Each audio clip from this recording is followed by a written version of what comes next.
유부남이 이 케이스를 사야 되는 이유 알려줘? 디자인이 익숙해서? 아니,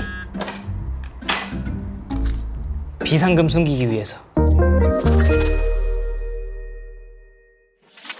안녕하세요, 에디입니다. 요즘 전자기기 시장들을 보면 프리미엄도 프리미엄이지만 은근히 이 보급형 시장에 주목하는 모습인데요. 대표적인 게 바로 애플의 SE 시리즈죠. 이는 더 이상 유동이 줄어든 프리미엄 시장보단 진입장벽을 낮춘 보급형 시장에 새로운 소비자를 유입시키고 미래엔 이 소비자들이 프리미엄 제품을 구매한 잠재적 소비자로 변환시키기 위함이죠. PC 시장도 비슷합니다. 보급형을 쓰던 사용자가 해당 제품에 만족하면 다음 세대엔 중급기 혹은 프리미엄 제품을 사기도 하죠. 저 역시 보급기로 입문했다가 지금은 대가리가 깨지도록 PC 케이스 브랜드들도 소비자의 진입장벽을 낮추기 위해 다양한 시도를 하고 있는데 오늘 가져온 제품 역시 이름부터 무게를 확 줄이고 대중성을 강조한 제품입니다. 프랙탈 디자인의 팝에어 RGB 제품입니다. 프랙탈은 과거부터 디파인, 메시파이, 포렌트 등으로 소비자들에게 다양한 선택지를 제공하기도 했는데요. 이번 제품도 새로운 선택지가 될 것 같습니다. 전반적인 스펙은 이러합니다. 물론 이 제품 외에도 미니, XL 사이즈로도 제공이 되죠. 컬러도 단순하게 블랙, 화이트만 있는 게 아니라 오렌지, 그린, 시안, 그리고 마젠타 이렇게 다양하게 제공이 된다 하네요. 그동안 무게감이 있던 프랙탈에서 좀 더 10대스러워진 모습, 개인적으로 이런 변화 상당히 마음에 듭니다. 그럼 바로 외관을 보실까요? 우리가 보급기에서 흔히 볼 수 있었던 그런 외형인데요. 직사각형의 전면 메시 패널, 하지만 후면 프레임의 문이나 전면에 있는 택 등을 통해 프랙탈의 디자인 아이덴티티가 그대로 묻어있음을 확인할 수 있죠. 특히 이 택을 당기면은 하단 패널을 뗄 수 있는데요. 이 안에 숨겨진 수납함이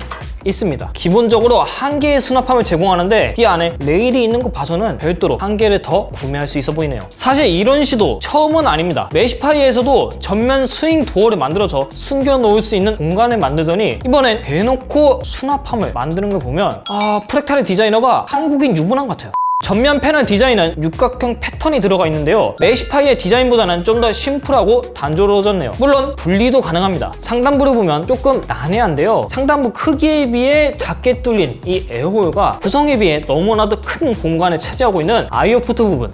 이거 여백이미인가요? 차라리 기존 메시파이 C처럼 전면까지 큼지막하게 에어홀을 구성하거나 무선 충전기 같은 색다른 옵션을 제공했으면 팝이라는 느낌에 더 어울리지 않았을까라는 생각이 듭니다. 그리고 보니까 이 타입C 포트, 폰 타입C야. 별도로 구매하라는 뜻인데 소비자에게 선택지를 제공한다는 점은 칭찬할 만하지만 애플도 라이트닝 포트를 버리고 타입C로 변경된다는 소리가 있던데 프랙탈 EU한테 한번 철퇴 맞고 싶어요?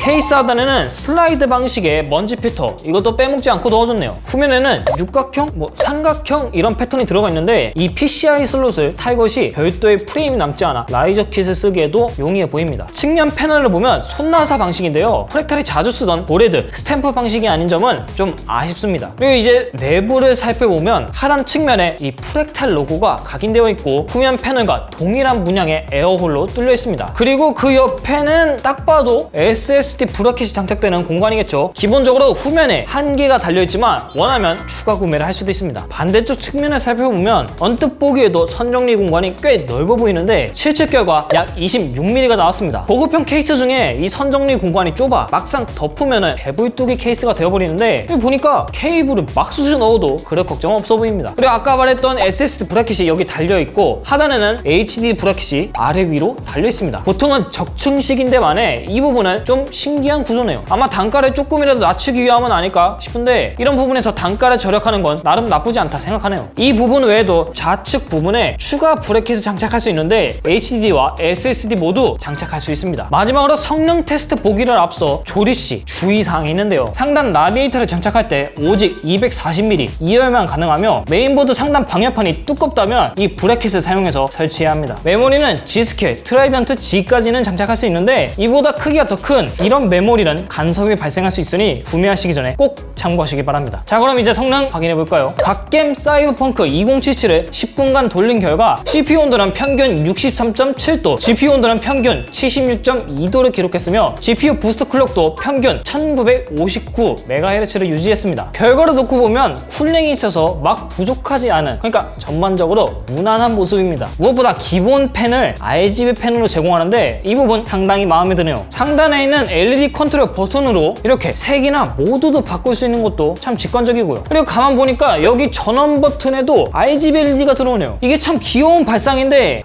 근데 이 옆에 있는 타입C 이것만 보면 마냥 귀엽다 볼 수가 없어. 지금까지 프렉타 디자인의 팝에어 RGB를 살펴보았는데요. 보면 볼수록 열심히 설계한 흔적도 보이고 RGB 쿨링팬도 기본으로 넣어줬어요. 선택 옵션으로 소비자의 취향과 필요에 따라 맞춤 선택지를 준 부분은 가격적 메리트를 높였다 볼 수 있어 저는 나쁘지 않다 생각합니다. 기존 프렉탈 케이스는 RGB와 거리두기하는 모습이었지만 올해 초 공개한 토렌트 RGB 제품을 시작으로 기존 맥시파이2에도 RGB 쿨링팬을 담기 시작했는데요. 이번 프렉탈 디자인 팝에어 RGB 제품에도 전면 2개, 후면 1개, 그러니까 총 3개의 RGB 쿨링팬 탑재하여 확실히 변화된 모습을 확인할 수 있었습니다. 가격은 12만원, 13만원대로 나온다는데 RGB 있는 모델과 아닌 모델의 가격 차이가 만원 내외 정도의 차이인 거 보면 개인적인 생각이지만 이 RGB 모델이 좀 더 혜자 제품이긴 하네요. 아무튼 지금까지 저는 에디였고요. 궁금하신 점 있으시면 밑에 댓글 남겨주시고 다음 시간에 다시 찾아오겠습니다. 감사합니다.